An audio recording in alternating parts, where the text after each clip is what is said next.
Hello, जय हिंद, नमस्कार दोस्तों। मैं हुकम सिंह आपके अपने यूट्यूब चैनल एग्जाम मैथ्स में आपका स्वागत करता हूं। दोस्तों, जैसा कि आपको पता होगा, अभी रिसेंटली 9 मई 2022 को आरआरबी एनटीपीसी सीबीटी 2 का लेवल 6 का एग्ज़ाम हुआ था।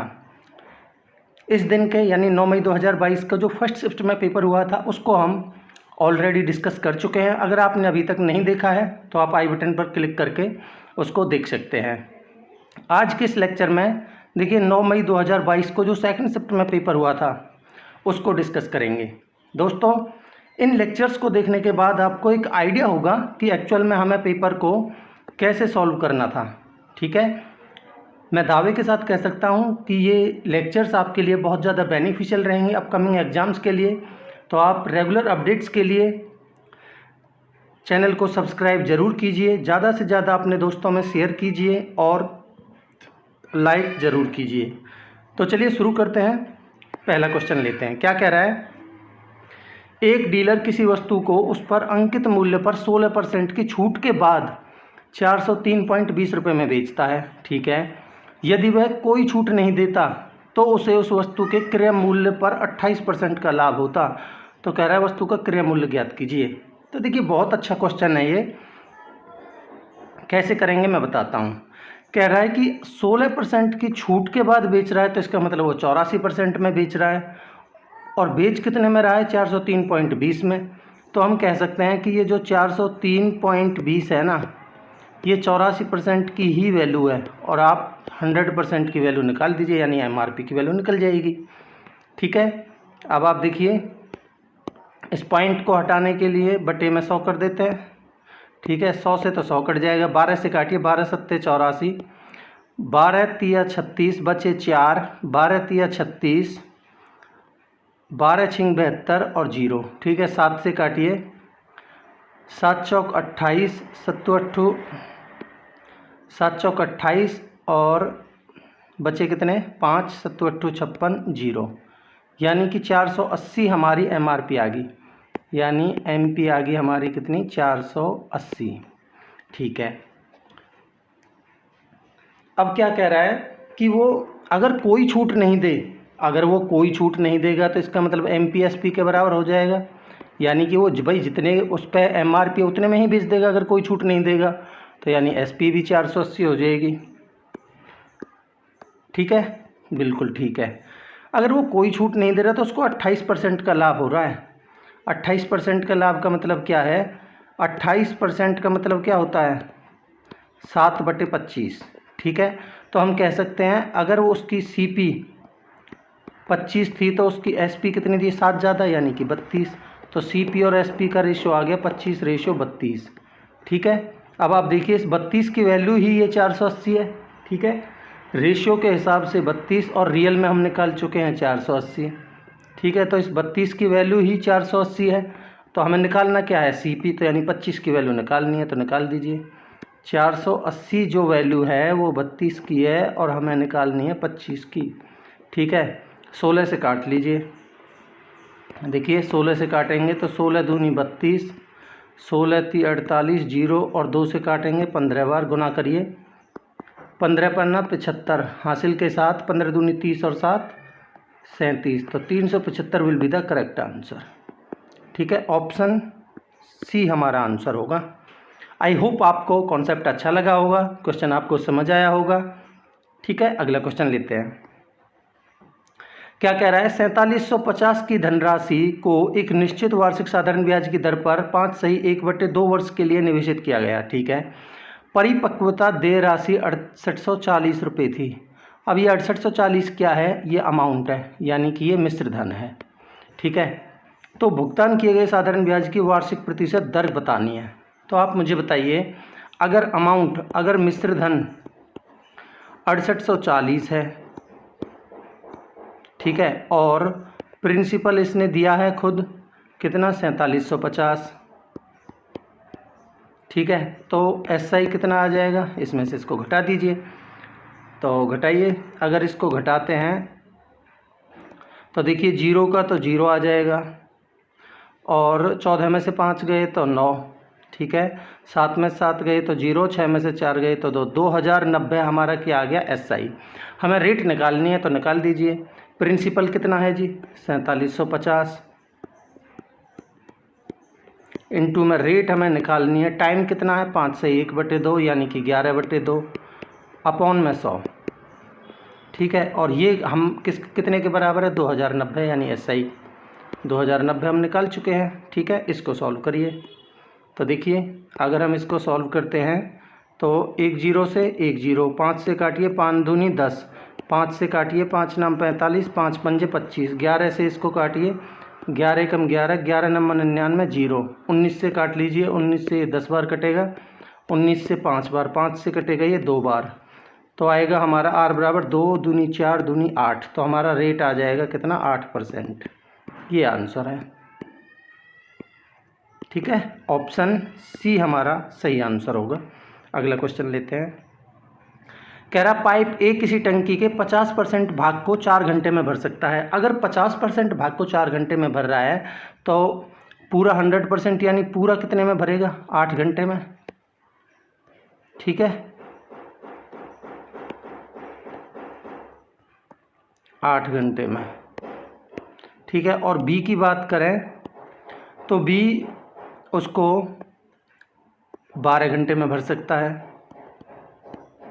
ठीक है, तो कह रहा है यदि दोनों पाइपों को एक साथ खोल दिया जाए तो खाली टंकी कितने समय में पूर्ण रूप से भर जाएगी।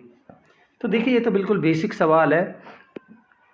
आप टोटल वर्क मान लीजिए, टोटल वर्क आ जाएगा हमारा कितना, इन दोनों का एलसीएम यानी कि 24, तो ए की एफिशिएंसी आ जाएगी 8 तिया 24 और बी की एफिशिएंसी आ जाएगी 12 दूनी 24, तो दोनों की एफिशिएंसी आ जाएगी कितनी 5।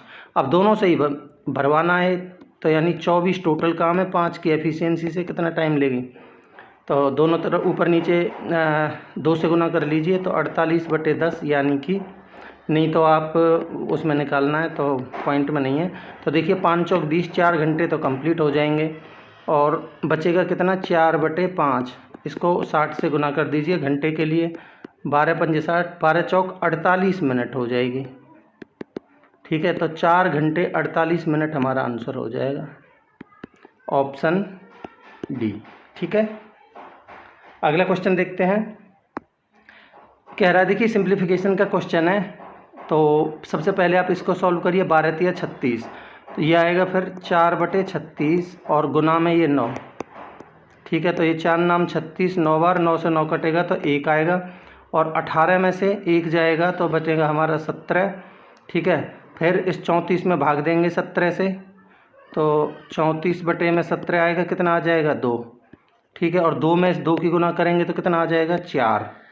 ठीक है, और इधर कितना बच रहा है हमारा 95/15, 95/15 माइनस में 4, 5 से काटिए 19 बार, 5 से काटेंगे तो 3 बार, तो कितना बनेगा हमारा 19 माइनस में 4 तिया 12/3, तो कितना बनेगा 12 में 19 में से 12 गए तो 7/3, तो 3 दूनी 6, 1/3, ये हमारा आंसर होगा। ठीक है, ऑप्शन 3 हमारा आंसर है। ठीक है, अगला क्वेश्चन लेते हैं। क्या करा है, एक गोले की त्रिज्या और एक शंकु की आधार की त्रिज्या दोनों 3√2 सेंटीमीटर के बराबर हैं। ठीक है, यदि गोले का पृष्ठीय क्षेत्रफल उस लंबवृत्तीय शंकु के संपूर्ण पृष्ठीय क्षेत्रफल के बराबर है तो शंकु की ऊंचाई कितनी है। तो देखिए ये भी अच्छा क्वेश्चन है,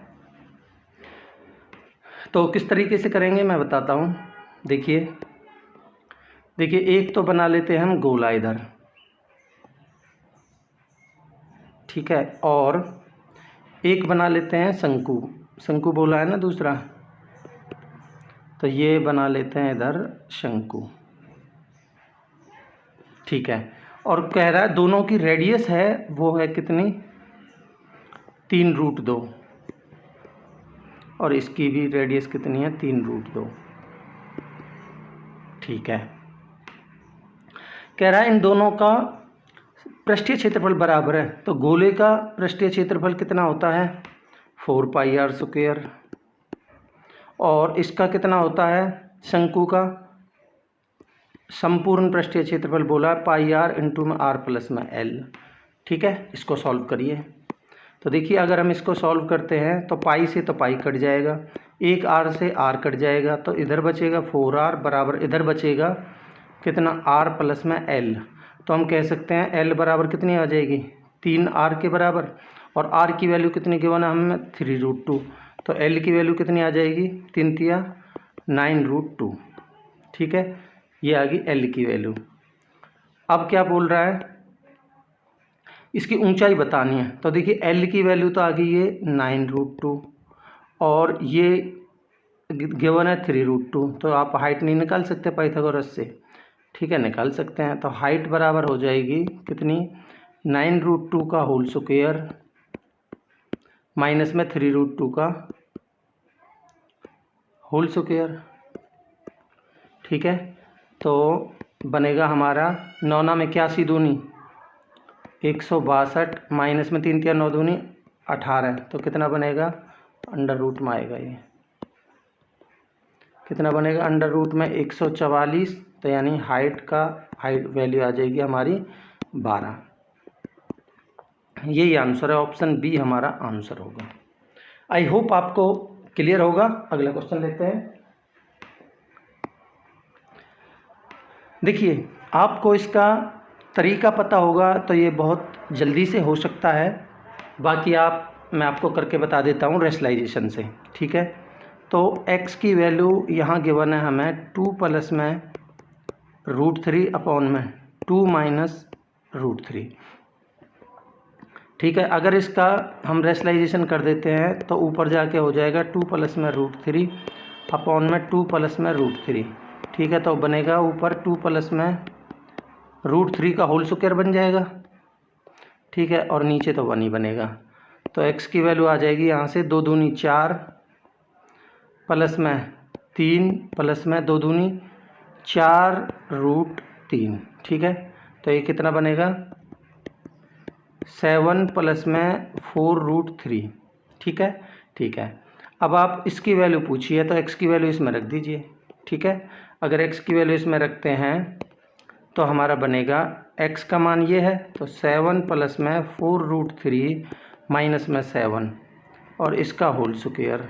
ठीक है, तो 7 से तो ये 7 कट जाएगा, 4 चौक 16 थी 48 हमारा आंसर हो जाएगा। ऑप्शन 1 हमारा आंसर है। ठीक है, अगला क्वेश्चन लेते हैं। क्या कह रहा है, a प्लस बी का अधिकतम मान ज्ञात कीजिए जिसके लिए 8 अंकीय संख्या ये जो गिवन है ये 15 से विभाज्य हो जाए। तो देखिए 4 5 2 3 A 6 0 और B। ठीक है, ये संख्या गिवन है हमें और ये 15 से डिविजिबल बोला है। ठीक है, 15 से डिविजिबल है तो इसका मतलब 3 और 5 से डिविजिबल है। अब आप एक चीज़ देखिए कि अगर ये 5 से डिविजिबल है तो इसका मतलब इस जगह पर या तो 0 होनी चाहिए या 5 होना चाहिए। ठीक है, बट इसने ये बोला है कि मैक्सिमम वैल्यू चाहिए a प्लस बी की, तो यानी a प्लस बी की मैक्सिमम वैल्यू चाहिए, तो इसका मतलब b की भी मैक्सिमम वैल्यू होनी चाहिए। तो b की मैक्सिमम वैल्यू क्या होगी 5, इसलिए b की वैल्यू तो आ गई हमारी कितनी 5। ठीक है जी, ये आ गई 5। अब बचा हुआ 3, तो 3 के लिए डिविजिबिलिटी रूल क्या है कि डिजिट्स का सम 3 से भाग होना चाहिए। तो आप जिस जिसका 6 बनता जाए उसको काटते जाइए। तो देखिए 6 को हटा दीजिए, 3 को हटा दीजिए, 4 और 2 6 को हटा दीजिए। ठीक है, ये कितना बना 5 और 5 10, 10 में से 9 को हटा दीजिए, बचा कितना 1 प्लस में a। अब देखिए इसको अगर हम 9 से भाग कराना है तो a की मैक्सिमम वैल्यू कितनी रख सकते हैं। एक देखिए 3 का ये मैक्सिमम 1 डिजिट का नंबर कितना हो सकता है 9। ठीक है, और 9 3 से डिविजिबल है, तो इसलिए a की मैक्सिमम वैल्यू क्या आएगी यहाँ 8। तो हम कह सकते हैं a की वैल्यू आ गई कितनी 8। ठीक है, अब हमसे पूछा है a प्लस बी की मैक्सिमम वैल्यू, तो ये दोनों मैक्सिमम वैल्यू हैं, तो 5 प्लस में 8 यानी कि हमारा आंसर आ जाएगा 13। ठीक है, ऑप्शन बी हमारा आंसर होगा। अगला क्वेश्चन लेते हैं। क्या कह रहा है, अवरा ए से बी तक 74 किलोमीटर प्रति घंटा की चाल से यात्रा करती है और बी से ए तक उसी मार्ग से 111 किलोमीटर की चाल से लौटती है, तो दो तरफा यात्रा के दौरान उसकी औसत चाल बताइए। तो देखिए ये तो बिल्कुल बेसिक क्वेश्चन है। एवरेज हमारा होती है 2 इंटू में S1 इंटू में S2 अपॉन में S1 प्लस में S2। ठीक है, बस इसमें वैल्यू पुट कर दीजिए। 2 गुना में 74 गुना में 111 अपॉन में 111 और 74 185। ठीक है, बिल्कुल ठीक है। अब आप देखिए ये 37 से कटेगा, 37 दूनी 74 और ये भी 37 से कटेगा 5 बार। ठीक है, अब आप ऊपर नीचे गुना कर लीजिए 2 से। अगर ऊपर नीचे 2 से गुना करेंगे तो नीचे 10 बनेगा और 1 के बाद पॉइंट लगा लेंगे। ठीक है, तो 2 दूनी 4 दूनी 8 की 111 से गुना करेंगे तो कितना बनेगा 888 और 1 के बाद पॉइंट लगा दीजिए तो 88.8 हमारा आंसर हो जाएगा, ऑप्शन 1। ठीक है, मैं आशा करता हूँ कि मेरे द्वारा समझाए गए कॉन्सेप्ट्स आपको अच्छे लग रहे होंगे। अगला क्वेश्चन लेते हैं। देखिए कह रहा है इनकी जो मध्यिका है ना वो है 6, तो ए का मान कितना होगा।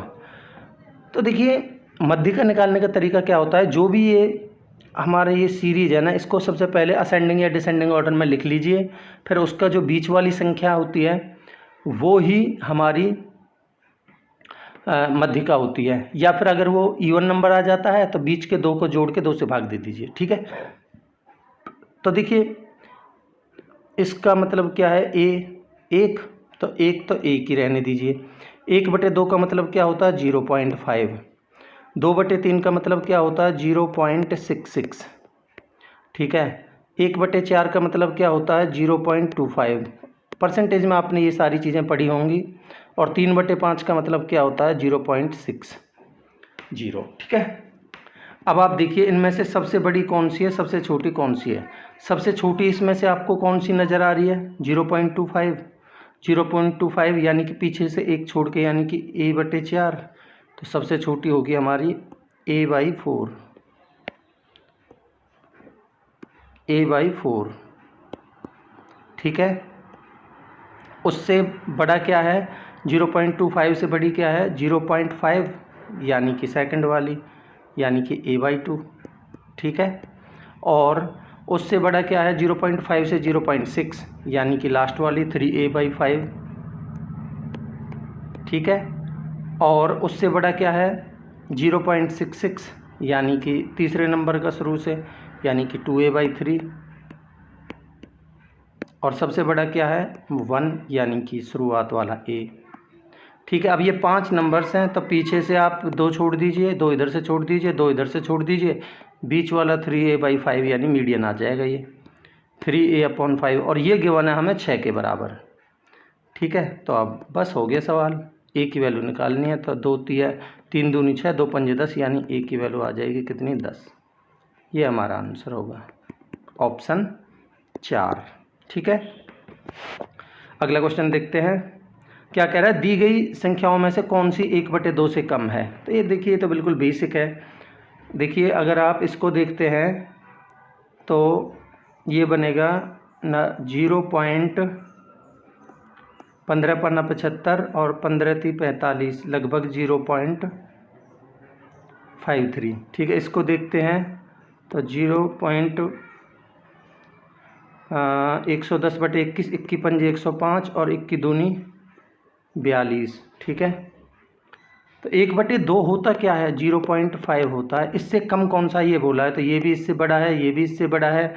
इसको चेक करते हैं, ना जाने कि 0 पॉइंट लगा के बढ़ा ली 0 यानी 150/31।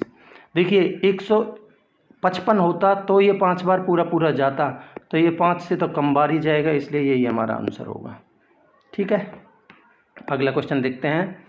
एक विद्यालय में कक्षाओं 5, 6 और 7 में क्रमशः 360, 520 और 280 छात्र हैं। इन छात्रों को एक यात्रा पर ले जाने के लिए बसों को किराए पर लेना है। ठीक है, छात्र प्रत्येक बस में छात्रों की संख्या समान हो। ठीक है, प्रत्येक बस में एक ही कक्षा के छात्र हों। ठीक है, तो प्रत्येक बस में बैठ सकने वाले छात्रों की अधिकतम संख्या यानी हाईएस्ट कॉमन फैक्टर यानी HCF निकालना है इसका। तो ये HCF का लैंग्वेज वाला क्वेश्चन है। तो आप देखिए 360 और 520 और 280 इनका HCF निकालना है। ठीक है, तो देखिए HCF निकालने का तरीका आपको पता होना चाहिए। इन जो नज़दीक नज़दीक वाले दो हैं उनका डिफरेंस ले लिया। अगर हम इन दोनों का डिफरेंस लेते हैं तो 0 और 28 और 8 36 होते हैं 80। ठीक है, बाकी आप दूसरे का भी ले सकते हैं, या तो 80 ही HCF होगा या इससे छोटा इसका कोई मल्टीपल है 40। देखिए 20 भी है बट हमें तो हाईएस्ट लेना है, तो 40 हमारा आंसर हो जाएगा। ठीक है, अगला क्वेश्चन लेते हैं। कह रहा रेनू के प्राप्तांक गलती से 9 के स्थान पर 90 के रूप में अंकित हो गए। इस गलती के कारण कक्षा के औसत प्राप्तांक वास्तविक औसत से 2.25 अधिक हो गए, तो छात्रों की संख्या बताइए। तो देखिए बिल्कुल बेसिक सा क्वेश्चन है, अगर आपने थोड़ी तैयारी करी है तो आपको इसका तरीका पता होना चाहिए कि लिखने थे तो 9 और उसके स्थान पर लिख दिया 99, तो कितने की गलती हो गई 90 की, और इसके कारण एवरेज पर कितना फ़र्क पड़ा 2.25 का। बस इसको सॉल्व कर दीजिए। पॉइंट हटाने के लिए मैंने ऊपर 100 से मल्टीप्लाई कर दिया। ठीक है, बस 25 नम्मा 225, 25 चौका 100 और 9 से कटेगा 10 बार, तो 10 चौक 40 हमारा आंसर आ जाएगा। ठीक है, ऑप्शन सी हमारा आंसर होगा। आई होप आपको ये कॉन्सेप्ट समझ आ रहे होंगे, अच्छे लग रहे होंगे। अगला क्वेश्चन लेते हैं। क्या कह रहा है, 36 सेंटीमीटर लंबाई और 16 सेंटीमीटर चौड़ाई वाली एक आयताकार धात्विक शीट से 6 सेंटीमीटर, 4 सेंटीमीटर, 2 सेंटीमीटर त्रिज्या वाली 3 वृत्ताकार प्लेटें काट कर निकाली जाती हैं। ठीक है, यदि धात्विक शीट के शेष भाग का क्षेत्रफल एक वर्ग के क्षेत्रफल के बराबर है तो उस वर्ग की प्रत्येक भुजा की लंबाई बताइए। तो देखिए अच्छा क्वेश्चन है ये, मैं आपको थोड़ा डायग्राम के माध्यम से समझा देता हूँ। तो देखिए कि मान लेते हैं ये वो आयत है, ठीक है, और इसमें से निकाले गए हैं कितने 3 वृत्त। मान लेते हैं एक ये वृत्त है, एक ये वृत्त है और एक ये वृत्त है। ठीक है, इस तरीके से इन्होंने 3 वृत्त निकाल दिए। ठीक है, एक की रेडियस तो है कितनी 6, एक की कितनी है 4 और एक की कितनी है 2। ठीक है, बिल्कुल ठीक है। और इसकी जो आयताकार शीट है उसकी डायमेंशंस दे रखी हैं 36 × में 16। तो आप मुझे बताइए जो बचा हुआ पोर्शन, ठीक है, बचे हुए का अगर हम एरिया निकालेंगे तो ये वाला जो बचा हुआ पोर्शन है इसका अगर हम एरिया निकालेंगे तो टोटल आयत के एरिया में से हम इन तीनों सर्कल्स का एरिया घटा देंगे तो हमारा ये आ जाएगा, बचे हुए भाग का एरिया आ जाएगा, नहीं आ जाएगा, बिल्कुल आ जाएगा। तो निकाल दीजिए बस। तो देखिए भाई जो आयताकार शीट है उसका क्षेत्रफल कितना होगा, लंबाई गुना में चौड़ाई। ठीक है, तो 36 गुना में 16, ठीक है, गुना करिए और माइनस में हमें इन तीनों सर्कल्स की निकालनी है पाई r स्क्वायर, पाई r स्क्वायर, पाई r स्क्वायर को ऐड करके, तो पाई तो कॉमन ले लीजिए, 6 × 36 r स्क्वायर कर रहा हूँ मैं, 4 चौक 16 प्लस में 2 दूनी 4। ठीक है, तो 16 छिक्के 96, 9, 16 × 48 और 9 57। ठीक है, माइनस में पाई का मान ले लीजिए 22/7 इंटू में ये कितना बन गया 36 और 16 52, 52 और 4 56। ठीक है, तो 7 से कट जाएगा ये, 7 8 56, तो कितना बनेगा 576 माइनस में 8 दूनी 16, 8 दूनी 16 और 1 17, तो कितना बनेगा हमारा 400। और ये बोला है ये एक वर्ग के क्षेत्रफल के बराबर है। ठीक है, तो यानी वर्ग का क्षेत्रफल मान लेते हैं, एक वर्ग और बना के दिखा देता हूँ मैं आपको। मान लेते हैं ये वो वर्ग है, तो अगर इस वर्ग की साइड ए है तो इसका एरिया कितना हो जाएगा a स्क्वायर। ठीक है, तो यहाँ से a निकाल दीजिए 20 20 4 से, यानी a की वैल्यू आ जाएगी 20। यही हमसे पूछा था कि उस वर्ग की साइड बताइए।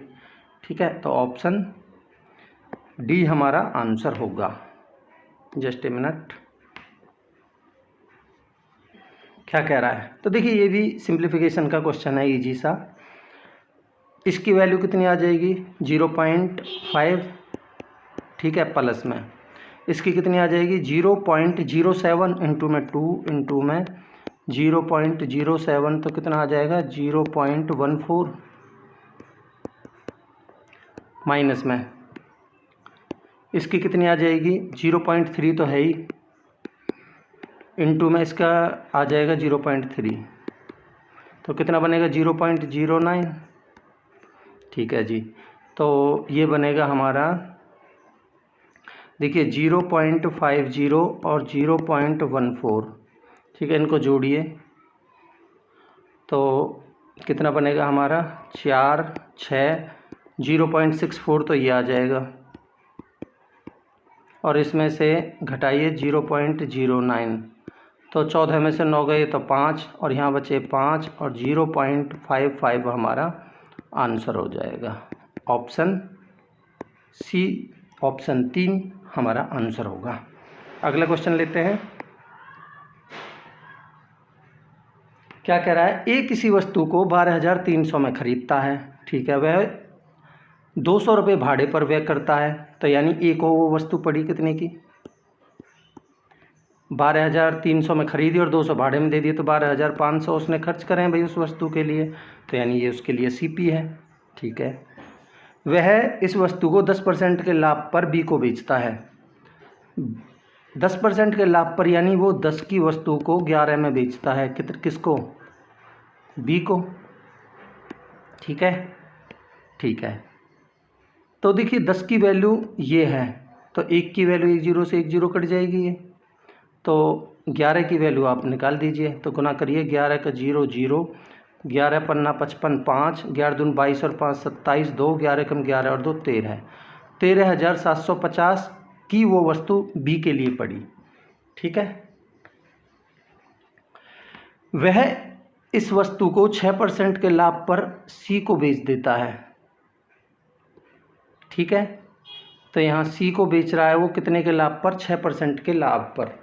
तो देखिए बी के लिए वो वस्तु 13,750 में पड़ी है, और इसका 1% तो आ जाएगा, यहाँ पॉइंट लगा दीजिए, और 6% के लाभ पर बेच रहा है, तो गुना कर दीजिए 6 0, 6 पंजे 30, 3, 6 7 42 और 3 45, 4 13 चिंग 78 और 4 82, और 2 के बाद पॉइंट लगा दीजिए।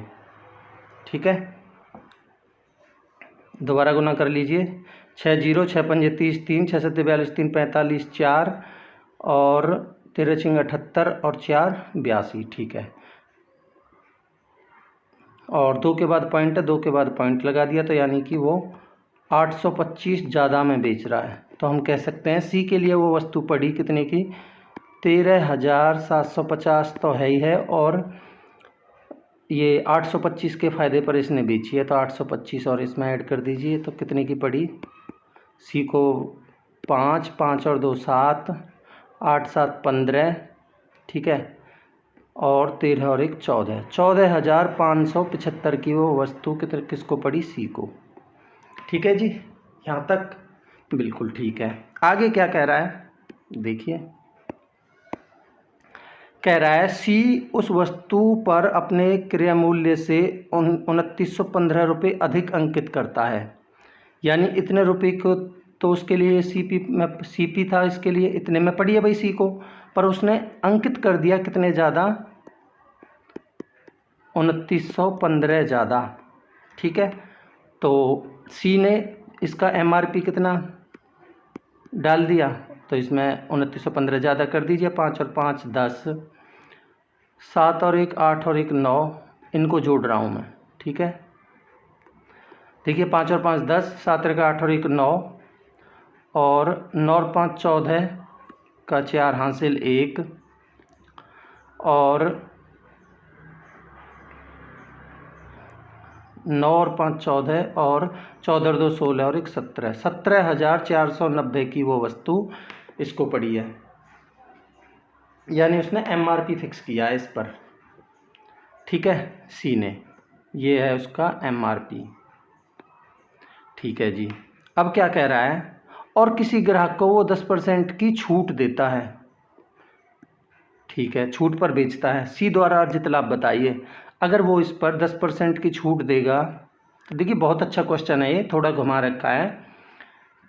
ठीक है, तो इसमें अगर वो 10% की छूट दे रहा है तो इसका मतलब क्या है कि इसमें 10% कितना हो जाएगा, इसमें से एक जीरो हटा दीजिए, तो यानी 17,490 में से वो 1749 की छूट दे रहा है। ठीक है, तो 10 में से 9 गए तो 1। ठीक है, और यहाँ बचे 8 में से 4 गए तो 4। ठीक है, और 14 में से 7 गए तो 7, और 16 में से 1 गए तो 15। 15,741 में वो बेच रहा है। तो यानी कि SP कितना हो गया उसका, 15,741। अब देखिए खरीदी थी उसने, ये CP था 14,575 में, और बेच कितने में रहा, 15,741 में। तो आप खुद बता दीजिए कि उसका प्रॉफिट कितना हुआ। घटाइए, 11 में से 5 गए तो 6, 13 में से 7 गए तो 6। अब देखिए 66 एक ही ऑप्शन में, तो आप कह सकते हैं 1166 आंसर है। बाकी आप घटा के देख लीजिए। ठीक है, 13 में 7 गए तो 6, और 6 में से 5 गया तो 1, 15 में से 14 गया तो 1, तो 1166 उसका आंसर हो जाएगा। ठीक है, ऑप्शन सी आंसर है। देखिए थोड़ा कैलकुलेटिव सवाल है, बाकी अच्छा सवाल है, मैंने बहुत इजी वे में आपको समझा दिया है। आप दोबारा से देखिए, दोबारा से इसको करने की कोशिश कीजिए, आपको बिल्कुल समझ में आ जाएगा। ठीक है, अगला क्वेश्चन लेते हैं। यदि एक धनात्मक संख्या का वर्ग उस संख्या के 5 गुने से 6 अधिक है तो संख्या ज्ञात कीजिए। तो ये तो ऑप्शन से आप कर सकते हैं। देखिए किसी संख्या का वर्ग, अगर हम इसका वर्ग करें तो 64 बनेगा, कह रहा है। उस संख्या का वर्ग उस संख्या के 5 गुने से, उस संख्या का 5 गुना कितना हो जाएगा, 40। 8 का 5 गुना 40 से क्या कह रहा है, 6 अधिक है। क्या ये 6 अधिक है, ये 64? नहीं, पहला ऑप्शन कट गया। 9 चेक करिए, 9 का हो जाएगा 81, और इसका 5 गुना कितना हो जाएगा, 45 से 6 अधिक है, नहीं, कट गया। तीसरा ऑप्शन चेक करिए, तो 6 का स्क्वायर कितना हो जाएगा, 36, और संख्या के 5 गुने से क्या ये 6 अधिक है, बिल्कुल 6 अधिक है। ये भी 36, ये भी 36, इसलिए हमारा आंसर हो जाएगा ऑप्शन सी। बस अगला क्वेश्चन लेते हैं। कह रहा है एक निश्चित धनराशि को 18% वार्षिक चक्रवृद्धि ब्याज की दर पर 1 वर्ष 4 माह के लिए निवेशित किया जाता है, जिस पर ब्याज की गणना 8 मासिक चक्रवृद्धि ब्याज की दर से की जाती है। यदि प्राप्त चक्रवृद्धि ब्याज 3816 है तो निवेशित धनराशि रुपए में क्या है। तो देखिए बहुत अच्छा क्वेश्चन है ये। इस तरीके के क्वेश्चन इससे पहले आपको SSC में देखने को मिलते थे, बट इस बार NTPC में भी पूछे गए हैं। ठीक है, तो देखिए मैं बहुत इजी वे में आपको समझाता हूँ, आप कॉन्सेप्ट को थोड़ा ग्रास्प कीजिए, नोट कीजिए। मैं दावे के साथ कह सकता हूँ कि इस तरीके के सवालों में आपको दिक्कत नहीं आएगी। ठीक है, तो देखिए 1 वर्ष 4 माह, ठीक है, तो यानी कि कितने महीने हो गए, 16 महीने। ठीक है, और कह रहा है 8 मंथली, तो 8-8 महीने के 16 महीने में कितने साइकिल बन जाएंगे, 2। तो हम कह सकते हैं कि जो टाइम है वो 2 साइकिल का है। ठीक है, यहाँ तक बिल्कुल ठीक है। रेट की बात करते हैं, इसने बोला है जो 18% दिया है, तो यानी कि इसने जो 18% दिया है ना, ये तो इसने 12 महीने के लिए दिया है, बट हमें तो निकालना है 8 मंथली के हिसाब से 8 महीने का। ठीक है, तो निकाल दीजिए। तो देखिए काटिए इसको, 4 दूनी 8, 4 तिया 12, और 4 दूनी 8, 3 से कटेगा ये 6 बार, 3 से कटेगा ये 6 बार।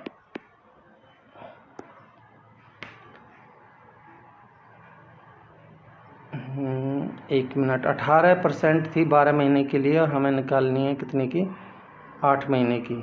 तो 4 तिया 12, 4 दूनी 8, और 3 से 6, 6 दूनी 12%।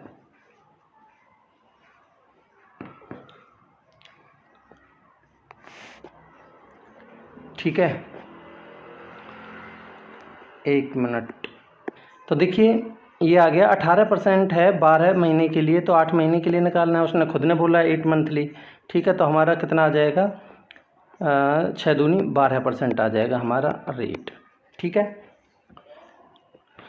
12%। अब 12% के रेट 12% के हिसाब से इस यानी 2 टाइम साइकिल के लिए कितना बनेगा, तो 2 साल के लिए आप निकालते हो ऐसे ही 2 साइकिल के लिए निकाल दीजिए। 12 दूनी 24 और 12 144, तो 24 प्लस में 1.44, तो कितना बनेगा हमारा 25.44 बन जाएगा रेट ऑफ इंटरेस्ट, इतने %। ठीक है, तो ये जो 3816 है ना, ये इस 25.44 की वैल्यू है, हम ये कह सकते हैं बिल्कुल। तो यानी कि जो 3816 है ये 25.44 की वैल्यू है, तो 100% यानी जो धनराशि है उसकी वैल्यू यानी प्रिंसिपल की वैल्यू निकाल दीजिए। इस पॉइंट को हटाने के लिए 100 से और कर देता हूँ, बस इसको सॉल्व करना है आपको। तो देखिए 8 से काटिए, 8 तिया 24 बचा 1, 8 एकम 8, 8 8 64, 8 से काटिए, 8 चौक 32, 6 8 7 56 और 8 7 56। ठीक है, और 7 7 14 4 18, 8 9 3 12, 3 से काटिए। देखिए अगर 3 से काटते हैं, 3 एकम 3 और 3 छिंग 18, 3 एकम 3, 3 पंजे 15, 3 नाम 27। ठीक है, तो इसको 2 से काटिए 53 बार, 2 से काटेंगे तो 50 बार, और 53 से यहाँ क्लियरली आप देख सकते हैं 3 बार कट रहा है। ठीक है, तो 50 तिया 150 और 150 पे 2 जीरो, तो यानी कि 15,000 हमारा आंसर हो जाएगा, ऑप्शन सी। ठीक है,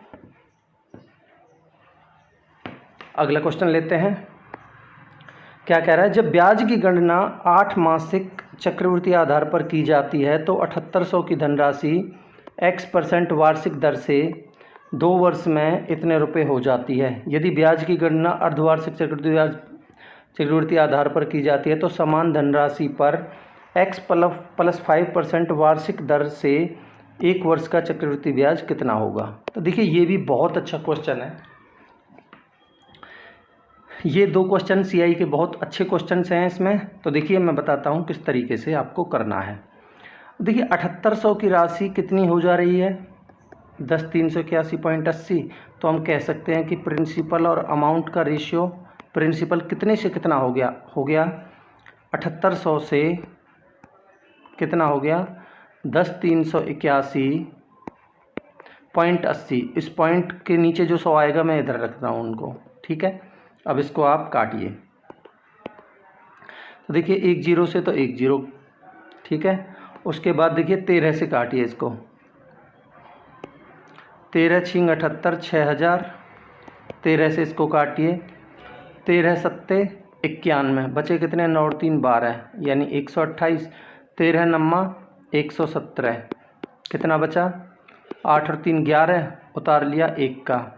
13 अट्ठे 104, बचे कितने 7, उतार लिया 8 का। 13 छिंग 78। ठीक है, इसके बाद आप 6 से काट लीजिए। 6 से काटेंगे तो ये बनेगा हमारा 1000, और इसको काटेंगे 6 से तो 6 एकम 6, 6 तिया 18, 6 तिया 18, 6 एकम 6। तो आप यहाँ क्लियरली देख सकते हैं, क्या देख सकते हैं कि भाई ये तो 10 की क्यूब है और ये 11 की क्यूब है। मैं आपको पिछले लेक्चर में भी बता चुका हूँ कि आपको क्यूब कम से कम क्यूब और स्क्वायर 30 तक याद होने चाहिए। ठीक है, तो आप यहाँ,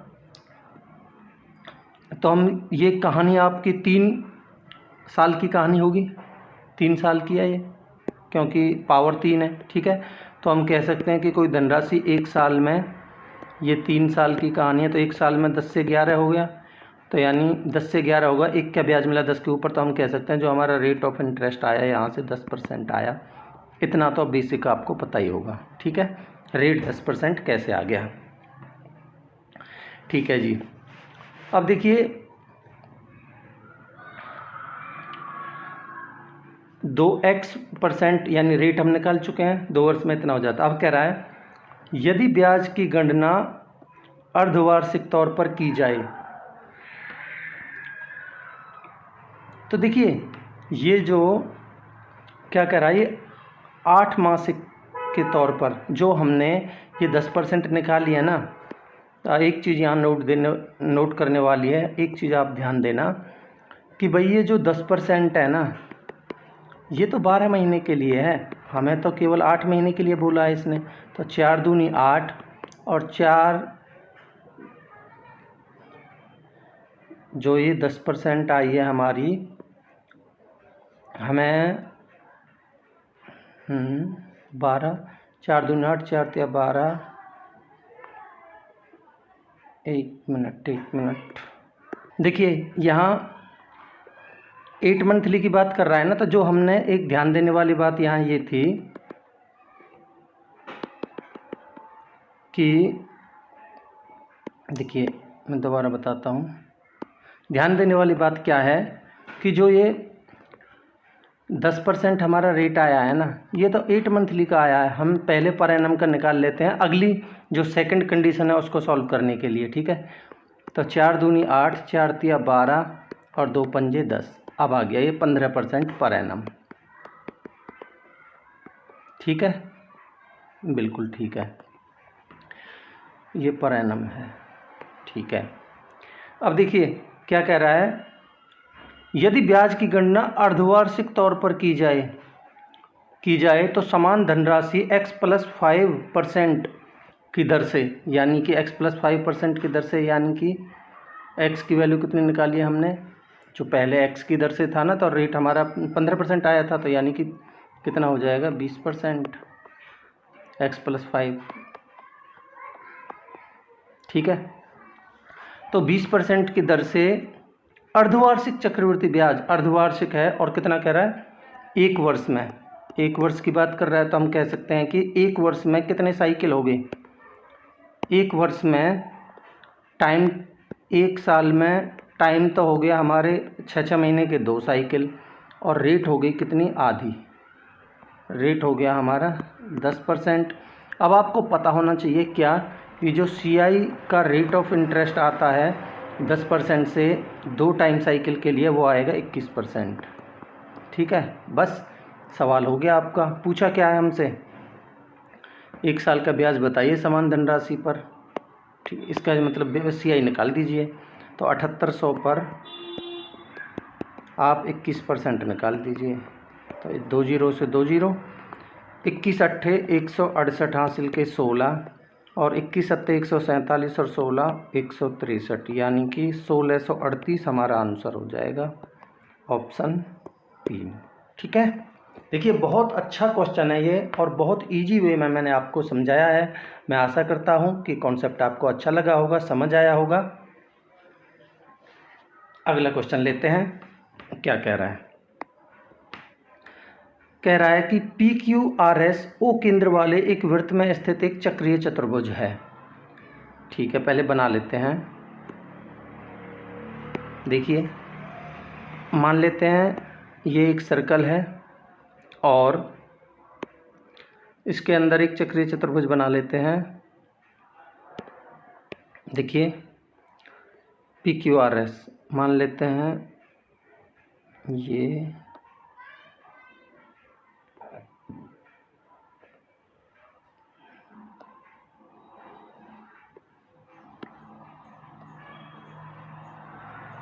ठीक है जी, बिल्कुल ठीक है। और कह रहा है एंगल PQR, देखिए PQRS है, PQR और S, ठीक है। एंगल PQR और PSR का अनुपात 11:7 है, तो हम कह सकते हैं कि 11 और 7 चक्रीय चतुर्भुज के आमने सामने के कोणों का योग हमें पता है कि 180 होता है, तो ये PQR और ये PSR है, ठीक है। इन दोनों का सम 180 होगा, यानी 18 की वैल्यू 180 है, तो 1 की वैल्यू कितनी आ जाएगी 10, तो इस 11 की वैल्यू कितनी आ जाएगी 110, और 7 की वैल्यू कितनी आ जाएगी 70, ठीक है। तो हम कह सकते हैं कि ये तो है 110 और ये कितना है 70, ठीक है। यहाँ तक बिल्कुल ठीक है। आगे क्या कह रहा है वो देखते हैं। आगे देखिए कि PQ बराबर QR है, तो यानी कि ये PQ इस QR के बराबर है, ठीक है। तो एंगल, और O इसका केंद्र है इस सर्कल का, मान लेते हैं ये O है, ठीक है। तो आप एक काम करिए, इस PQ को PR को मिला दीजिए पहले, ठीक है। क्या पूछ रहा है, ओ पी क्यू यानी ओ पी और क्यू यानी ये वाला एंगल पूछ रहा है।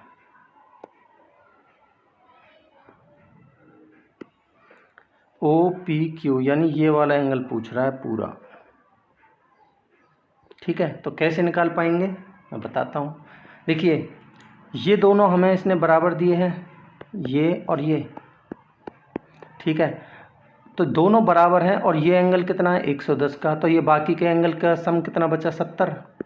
तो ये बाकी के दोनों एंगल कितने कितने के बने 35 के 35 के।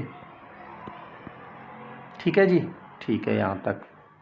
अब थोड़ा ध्यान दीजिएगा, मैं आपको एक चीज़ बताता हूँ क्या, कि देखिए इस आर्क द्वारा अगर इस सरकमफेरेंस पर एंगल 35 डिग्री का है तो इसी आर्क द्वारा इस सेंटर पर एंगल कितना होगा 70। ठीक है, तो ये एंगल 70 आ गया। ठीक है, बिल्कुल ठीक है। अब आप खुद बताइए मुझे, क्या बताइए, ये बताइए कि क्या ये दोनों रेडियस हैं, बिल्कुल रहे। तो आप मुझे बताइए अगर ये 70 है तो बाकी के इन दोनों एंगल्स का सम कितना होगा 110। तो यानी ये दोनों कितने कितने के हो जाएंगे 55 55 के हो जाएंगे, नहीं हो जाएंगे, बिल्कुल हो जाएंगे। तो कैसे, ये एंगल पूछा है तो 55 आंसर होगा हमारा ऑप्शन 3। देखिए बहुत अच्छा क्वेश्चन था, कई कॉन्सेप्ट इसमें लगे और मैंने बहुत इजी वे में आपको समझाया। मैं आशा करता हूँ कि आपको समझ आया होगा, कॉन्सेप्ट अच्छा लगा होगा। अगला क्वेश्चन देखते हैं। देखिए इसको सॉल्व करना, ये तो इजी सा क्वेश्चन है। 81 की पावर 16 है तो हम इसको 3 की पावर 4 गुना में 0.16 इंटू में ये 3 की पावर 0.36। ठीक है, तो ये बन जाएगा 16 चौका 64 0.64, 3 की पावर 0.64 इंटू में 3 की पावर 0.36। और देखिए ये चीज़ आपको पता होनी चाहिए कि गुना करते समय पावर्स जुड़ जाती हैं। तो 36 और 64 कितने हो गया 100 और 2 के बाद पॉइंट लगेगा तो यानी 1, 3 की पावर 1 आ जाएगा, यानी कि हमारा आंसर हो जाएगा 3। ऑप्शन 2 हमारा आंसर होगा। अगला क्वेश्चन लेते हैं। कह रहा है किसी संख्या का 1/8 किसी संख्या का 1/8 42 के आधे से 12 कम है, उस संख्या का 1/4 बताइए। तो देखिए मैं ऑप्शन से इस सवाल को आपको समझा देता हूँ। सबसे बेस्ट ऑप्शन से ही होता है अगर इस तरीके का सवाल अगर ऑप्शन से हो पा रहा है तो देखिए अगर किसी संख्या का 1/4 पूछा है, ये उस संख्या का 1/4 है तो वो संख्या कितनी होगी 18 चौक 72। अगर ये ऑप्शन हुआ तो इसका कितना होगी 20 चौक 80, 25 चौका 100 और इसका 4 दूनी 8 और 4 सत्ते 28। ठीक है, 1/4 है तो यानी 4 गुना होगी। ठीक है जी,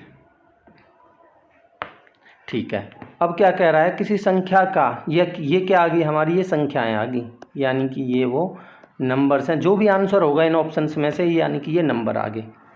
ठीक है, अब क्या कह रहा है उस संख्या का 1/8। अगर मैं इसका 1/8 निकालता हूँ तो कितना आ गया 9। कह रहा है 42 के आधे से 42 का आधा कितना होगा 21। कह रहा है उससे 12 कम है, क्या ये 12 कम है 9, बिल्कुल 12 कम है, इसलिए हमारा पहला ऑप्शन ही आंसर हो जाएगा 18। बस ये इतना सा सवाल था। बाकी आपको बाकी के ऑप्शंस भी अगर चेक करने पड़ते हैं ना तो भी कोई दिक्कत नहीं है, बड़े आसानी से आप बहुत जल्दी से कर पाएंगे। बाकी आप इसको अगर सॉल्व करने जाएंगे तो आपको थोड़ा टाइम लग सकता है, ये बहुत ईजी वे में मैंने आपको समझाया है। अगला क्वेश्चन लेते हैं।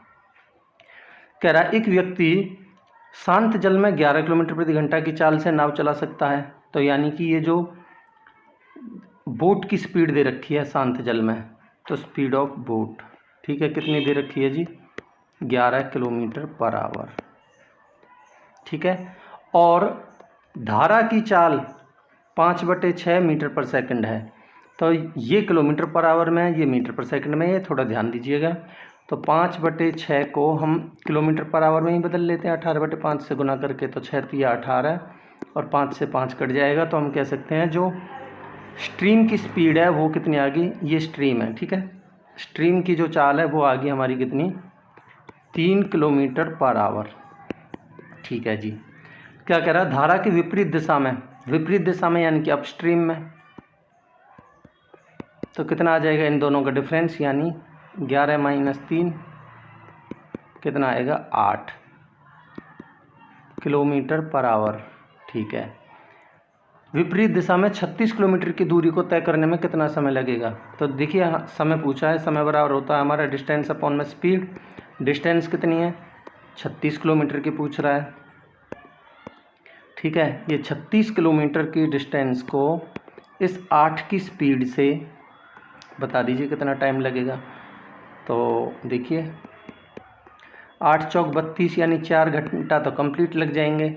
बचे कितने, 32 और 4 36 यानी कि 1/2, और 1/2 क्या होता है, मतलब गुना 60 कर दीजिए घंटा में, यानी कि 30 मिनट। तो 4 घंटा 30 मिनट हमारा आंसर हो जाएगा। ठीक है, देख लीजिए कौन सा ऑप्शन है, ऑप्शन ए हमारा आंसर हो जाएगा।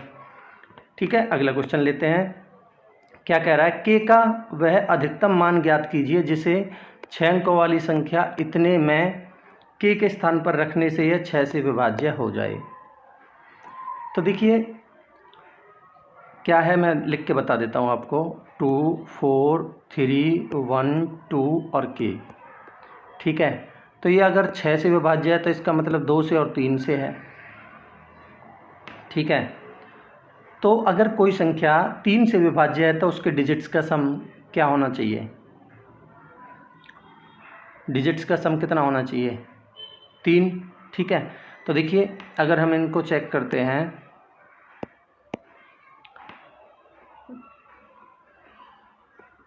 तो देखिए इसको काट दीजिए आप, और 2 और 1 3 को भी काट दीजिए, 4 और 2 6 को भी काट दीजिए, तो बचा कितना, के बचा।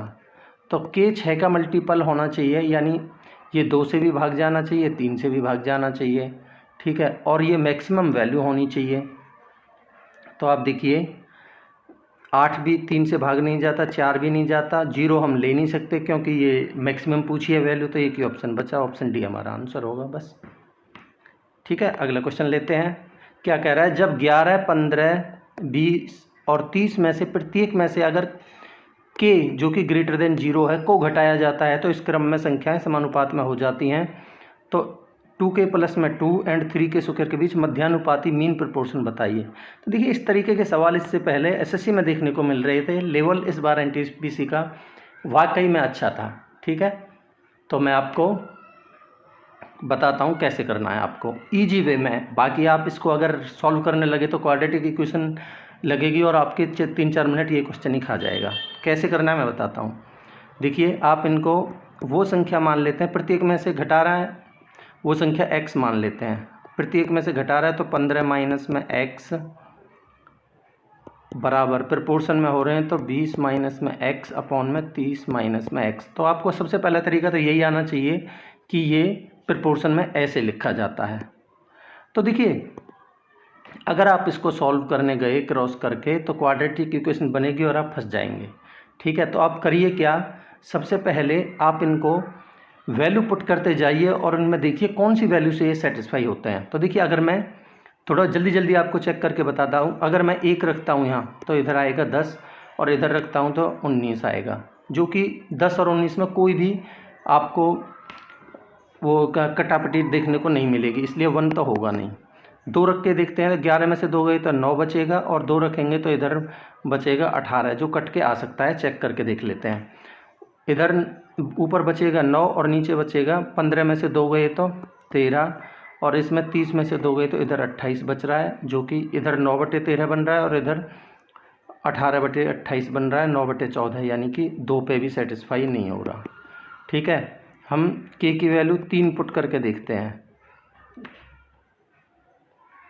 प्रत्येक में से के घटाया जाता है, तो मैंने x लिख दिया है, आप के लिख लीजिए, कोई फर्क नहीं पड़ रहा। ठीक है, चलिए मैं के लिख देता हूँ, नहीं तो आपको कन्फ्यूजन होगी।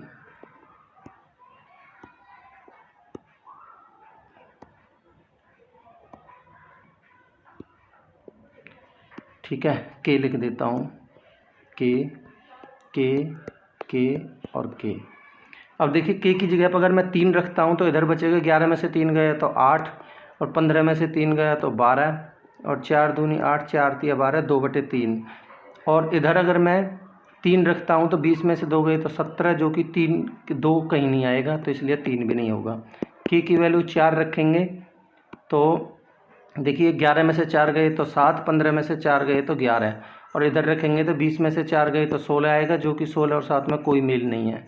के की वैल्यू 5 पुट करके देखिए 5 रखेंगे तो 11 में से 5 गए तो 6 और 15 में से 5 गए तो 10 3/5 आया। ठीक है, और इधर रखेंगे तो 20 में से 5 गए तो 15 और 30 में से 5 गए तो 25 और 5 से काटिए 5 तिया 15 5 5 25 यहाँ भी 3/5 और यहाँ भी 3/5 इसलिए हमारी के की वैल्यू 5 पर ये सेटिस्फाई हो रहा है इसलिए हमारी के की वैल्यू आ गई 5। ठीक है यहाँ तक। अब आप इन दोनों के बीच में के की वैल्यू यहाँ पुट कर लीजिए। यहाँ के की वैल्यू 5 पुट करेंगे तो 5 दूनी 10 और 2 12 और यहाँ पुट करेंगे तो 5 पंजे 25 25 तिया 75। ठीक है, इसका आपको क्या निकालना मीन प्रपोर्शन और मीन प्रपोर्शन आपको पता होना चाहिए क्या होता है। मीन प्रपोर्शन होता है हमारा, मान लीजिए कोई दो संख्या ए और बी हैं तो अंडर रूट में ए बी होता है। ठीक है, तो निकालिए 12 गुना में 75 और अंडर रूट में। ठीक है, इसको लिख लीजिए 3 गुना में 4 गुना में 25 गुना में 3। ठीक है, इसको बाहर निकालिए देखिए 3 तो 3 बाहर आ जाएगा, 4 में से अंडर रूट से बाहर 2 आ जाएगा, 25 में से अंडर रूट से बाहर 5 आ जाएगा तो 3 दूनी 6 पंजे 30 will be the correct answer. Option D हमारा आंसर हो जाएगा। ठीक है, अगला क्वेश्चन लेते हैं। क्या कह रहा है, एक निश्चित धनराशि पर 15% वार्षिक दर पर 3 सही 1/3 वर्ष में प्राप्त साधारण ब्याज समान धनराशि पर 12% वार्षिक दर पर 5 सही 1/2 वर्ष में प्राप्त साधारण ब्याज से इतने रुपए कम है तो धनराशि बताइए। तो देखिए 15% से और इतने वर्ष के लिए कितना हमारा SI % यानी कि जो रेट ऑफ इंटरेस्ट है परसेंटेज में वो कितना बना, तो ये बनेगा हमारा 15% से कितने साल के लिए 3 3 9 1 10/3 साल के लिए 3 पंजे 15 यानी कि बना हमारा 50% पहला पार्ट। ठीक है, और दूसरा पार्ट कितना बना, समान धनराशि 12% से 5 6 2 पंजे 10 और 11/2 यानी 12 गुना में 11/2 2 पंजे 10 और 11/2 2 छिक्के 12 तो कितना आ गया ये 66%। ठीक है, इनका अंतर दे रखा है 1840 तो इनका अंतर बता दीजिए मुझे कितना हुआ परसेंटेज रेट ऑफ इंटरेस्ट का अंतर। तो 16% तो हम कह सकते हैं कि ये 1840 है, ये 16% की वैल्यू है। ठीक है, और हमें निकालनी है 100% की वैल्यू यानी धनराशि पूछिए प्रिंसिपल तो काट लीजिए 16 एकम। देखिए पहले आप 8 से काटिए 8 दूनी 16 बचे 2 8 तिया 24 0 और 8 दूनी 16 अब काट लीजिए इसको 2 एकम 2 2 एकम 2 2 पंजे 10 तो 11,500 हमारा आंसर हो जाएगा जो कि ऑप्शन 3 है। दोस्तों मैं आशा करता हूं कि मेरे द्वारा समझाए गए कॉन्सेप्ट्स आपको अच्छे लग रहे होंगे, आपको समझ आ रहे होंगे। लेते हैं अगला क्वेश्चन। क्या कह रहा है, 3 सेंटीमीटर त्रिज्या वाले अर्धगोले का आयतन बताइए। तो ये तो बिल्कुल ईजी सा क्वेश्चन है। ठीक है, चलो कराई देता हूँ। क्या होता है, अर्धगोले का आयतन होता है 2/3 पाई r³। ठीक है, तो 2/3 पाई इंटू में r कितना गिवन है हमें 3 सेंटीमीटर 3 तिया 9 तिया 27 3 से कटे गए 9 बार तो 9 दूनी 18 पाई हमारा आंसर हो जाएगा ऑप्शन ए। ठीक है, अगला क्वेश्चन लेते हैं। यदि किसी घन के मुख्य विकर्ण की लंबाई 12 सेंटीमीटर है तो घन का आयतन बताइए। तो आपको जो घन होता है यानी कि क्यूब होता है उसका विकर्ण का फॉर्मूला पता होना चाहिए, बस यही इसमें खेल था। √3a होता है घन का जो विकर्ण होता है, ठीक है, या डायगोनल होता है √3, और ये दे रखी है 12 के बराबर। 12 को आप लिख लीजिए 3 गुना में 4, ठीक है। तो ए की वैल्यू आ जाएगी हमारी 3 गुना में 4 राइट साइड में है, अपॉन में चला जाएगा √3। √3 से ये कटेगा √3 टाइम्स, तो हमारा बनेगा 4√3 क्या ए बराबर आ गई हमारी कितनी 4√3। अब क्या पूछ रहा है आयतन। आयतन क्या होता है हमारा a³, ठीक है। तो कितना बन जाएगा 4 चौक 16 चौका 64 गुना में 3 तिया 9, 3 √3 इंटू में √3 कितना बनेगा 3। देखिए √3 का 3 बार करेंगे आप तो √3 इंटू में √3 इंटू में √3, ये √3 तो 3 बन जाएगा, तो 3√3, ठीक है। तो कितना बनेगा 3 चौक 12, 3 छिंग 18 और 1 19, 192 √3 will be the correct answer. Option B हमारा आंसर होगा। अगला क्वेश्चन लेते हैं। क्या करेगा, किसी चट्टान पर बैठा एक प्रेक्षक किसी नाव को 30 डिग्री के अवनमन कोण पर देखता है, ठीक है, जो एक समान चाल से तट पर प्रेक्षक के ठीक नीचे स्थित किसी बिंदु की ओर आ रही है। 10 मिनट बाद नाव का अवनमन कोण 60 डिग्री पाया जाता है, तो नाव द्वारा तट तक पहुंचने में कुल लगा समय ज्ञात कीजिए। तो देखिए ये भी अच्छा क्वेश्चन है, मैं आपको थोड़ा समझा देता हूं। देखिए मान लेते हैं, देखिए और थोड़ा देखिए और इसको कंप्लीट ही कर देता हूं, फिर आपके सही से समझ में आ जाएगा, ठीक है। देखिए पहले ये मान लेते हैं चट्टान पर यहाँ बैठा था वो व्यक्ति, और ये उसका बेस है, ठीक है। और यहाँ उसको वो कोण बना रहा था कितने का 30 डिग्री का पहले, और कह रहा है 10 मिनट बाद ये जो कोण है ये हो गया कितना 60 डिग्री का, ठीक है। तो कह रहा है कुल समय बताइए। कुल समय मान लेते हैं ये x, ठीक है, और ये मान लेते हैं हाइट। तो आप बिल्कुल देखिए आप डायरेक्टली भी इसको कर सकते हैं बड़ी आसानी से। √3 1 और ये जो वैल्यू जो होती है ना √3 1 और √2 इनको लेके आप कर सकते हैं बड़े आराम से। बाकी मैं आपको बिल्कुल बेसिक से समझाता हूँ। देखिए अगर आप बड़े वाले ट्रायंगल में मान लेते हैं, मैं इनका नाम दूँ, देखिए A B और C, और मान लेते हैं कुछ 10 मिनट बाद ही D पॉइंट पर पहुंच जाता है।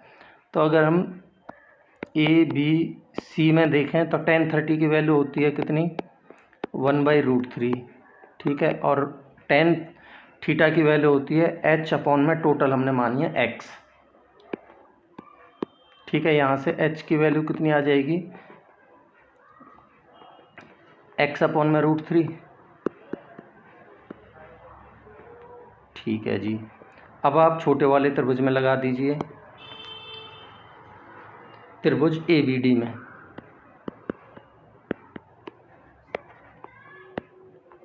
ABD में देखें तो tan 60 की वैल्यू कितनी होती है √3 बराबर h अपॉन में, ये देखिए टोटल x है और ये 10 है, तो ये कितना बचा x माइनस में 10, ठीक है।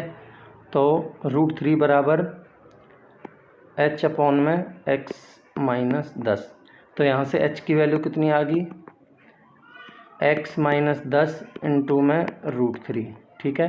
अब आप दोनों यहाँ भी देखिए h की वैल्यू है, यहाँ भी h की वैल्यू है, कंपेयर कर दीजिए इनको, ठीक है। मैं इधर लिख देता हूँ।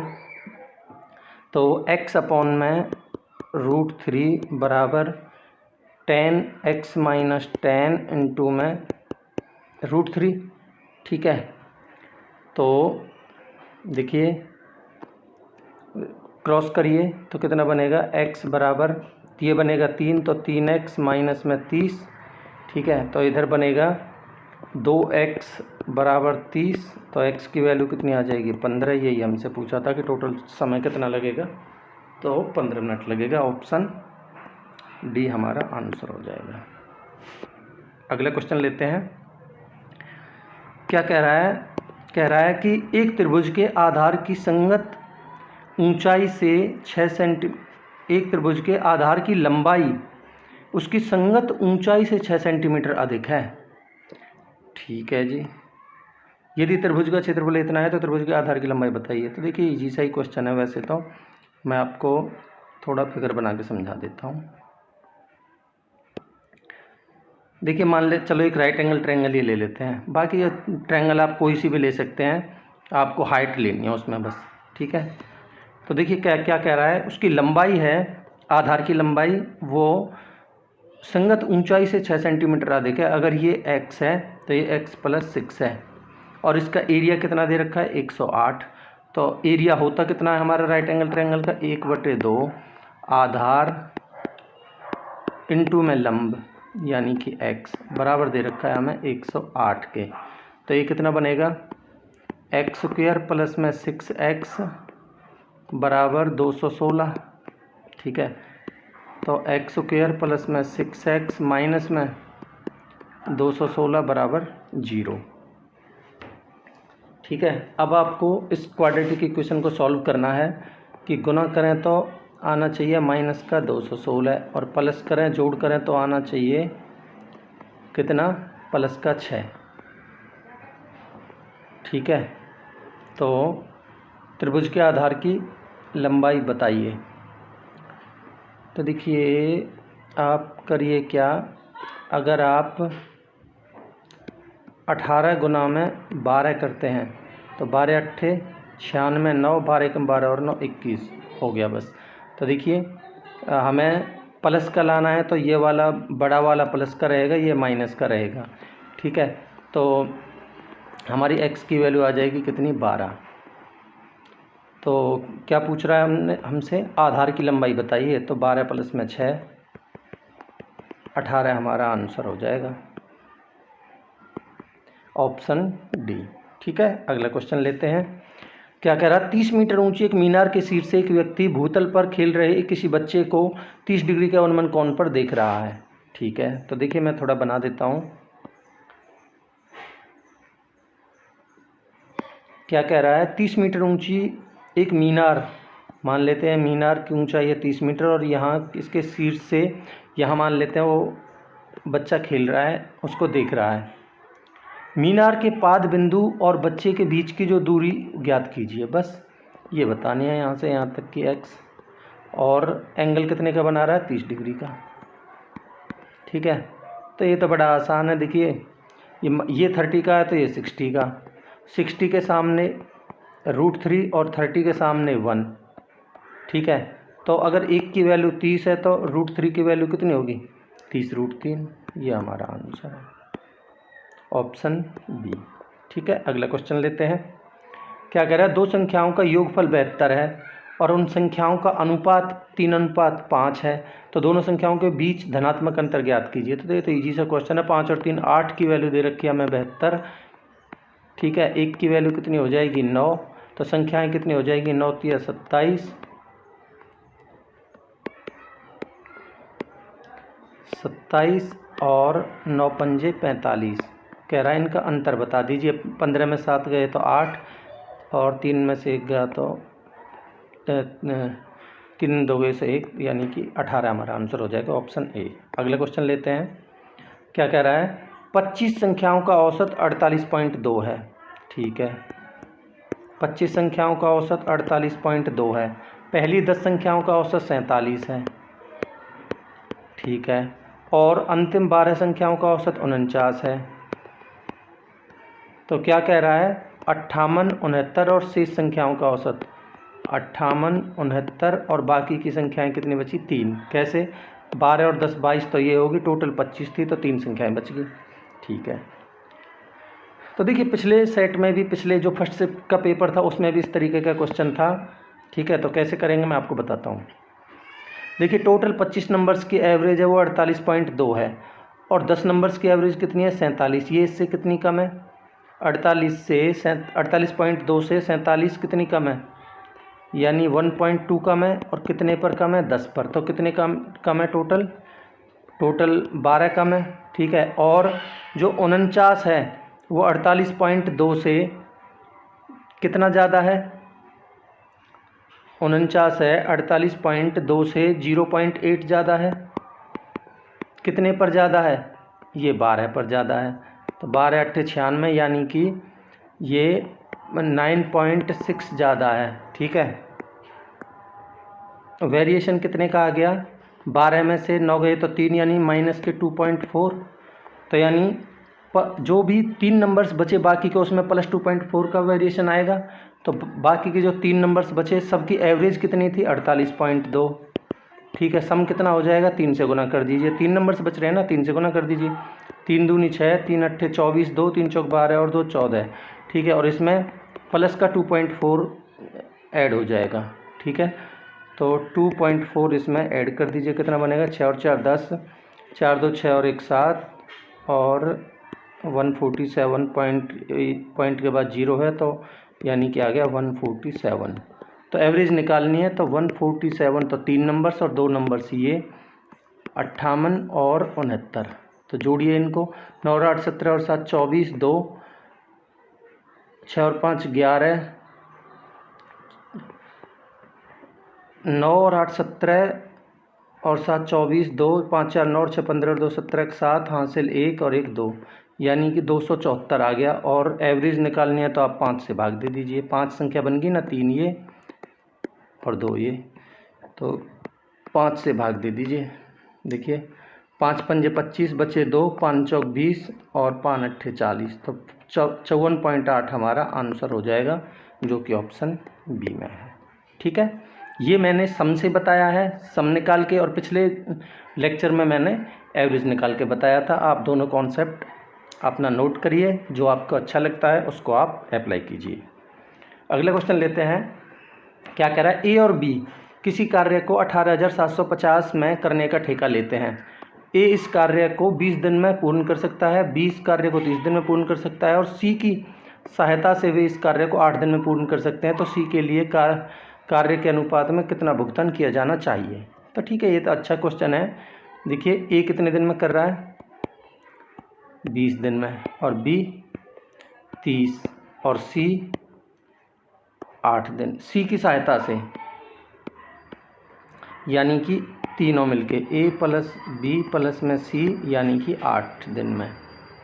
ठीक है, तो टोटल वर्क निकाल लीजिए। टोटल वर्क कितना आ जाएगा, 120, तीनों का एलसीएम।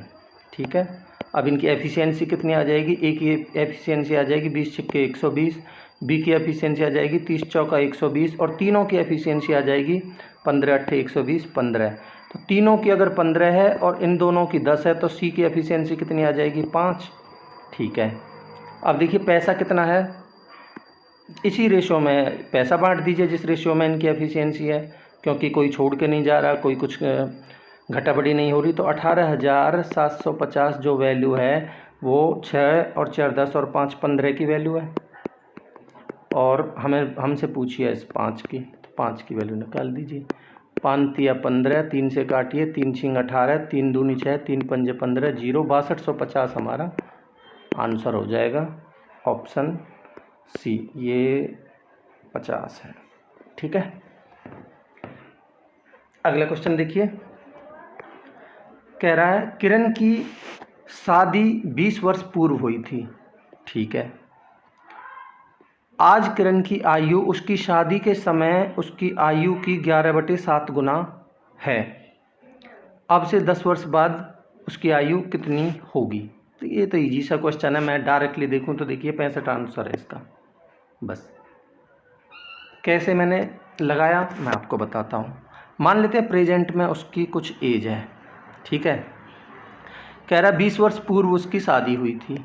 तो मान लेते हैं यहाँ जब उसकी शादी हुई थी 20 वर्ष पूर्व उसकी कुछ एज होगी। तो क्या कह रहा है, आज किरण की जो आयु है ना, शादी के समय जो भी थी उसकी आयु उसकी 11/7 गुनी है। तो देखिए यहाँ जो भी उसकी 11/7 गुनी है, तो इसका मतलब यहाँ जो भी संख्या होगी, मान लेते हैं 35 है। ठीक है, जो भी संख्या होगी उसका 11/7 गुना यहाँ, तो इसका मतलब वो 11 का मल्टीपल है, और वो पूछ रहा है इसके 10 साल बाद बताइए। तो 10 साल बाद में यानी 11 का मल्टीपल कोई ऐसी संख्या ढूंढिए जिसमें 10 जोड़ के उसमें मतलब अपना आंसर दे दीजिए। तो एक ही संख्या है, 11 का मल्टीपल 55 और वो 10 साल बाद पूछ रहा है तो 65 हमारा आंसर हो जाएगा। ठीक है, बाकी आप देखिए, अगर आप संख्या 35 लेते हैं तो 35 का अगर 11/7 निकालते हैं तो 7 पंजे 35, तो 11 पन्ना 55, यानी कि कह रहा है यहाँ 55 थी और कह रहा है 10 साल बाद बता दीजिए, तो 65 हो जाएगी। बस ये आंसर है। ठीक है, अगला क्वेश्चन देखिए। कह रहा परीक्षणों की एक संख्या का माध्य 12 है। ठीक है, उनमें से एक परीक्षण को निकालने पर माध्य अपरिवर्तित रहता है, तो निकाला गया परीक्षण कितना है? भाई अपरिवर्तित रहा है तो इसका मतलब 12 ही है, ऑप्शन डी है। क्योंकि भाई माध्य का मतलब क्या होता है स्टैटिस्टिक्स में, मतलब ये एवरेज ही होती है। अगर भाई जितनी एवरेज अगर उतना ही निकाल लें तो एवरेज पर कोई फ़र्क थोड़ी पड़ेगा, तो जो निकाला गया है उतना ही है जितना है। अगर माध्य अपरिवर्तित रह रहा है तो वो 12 ही नंबर निकाला गया है। ठीक है, अगला क्वेश्चन देखिए आप क्या पूछा है।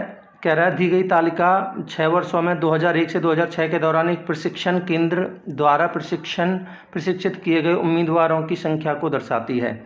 2001 में बैच 2 में, देखिए 2001 में और बैच 2 में कितना है? 144 है। ठीक है, उम्मीदवारों की संख्या कितना है? 144। और 2005 में और बैच 5 में, तो 2005 में और बैच 5 में कितना है? 90। उम्मीदवारों की संख्या से कितने प्रतिशत अधिक थी? तो ये इससे कितनी अधिक है जी? 54। किससे? 90 से। तो 100 से कितनी?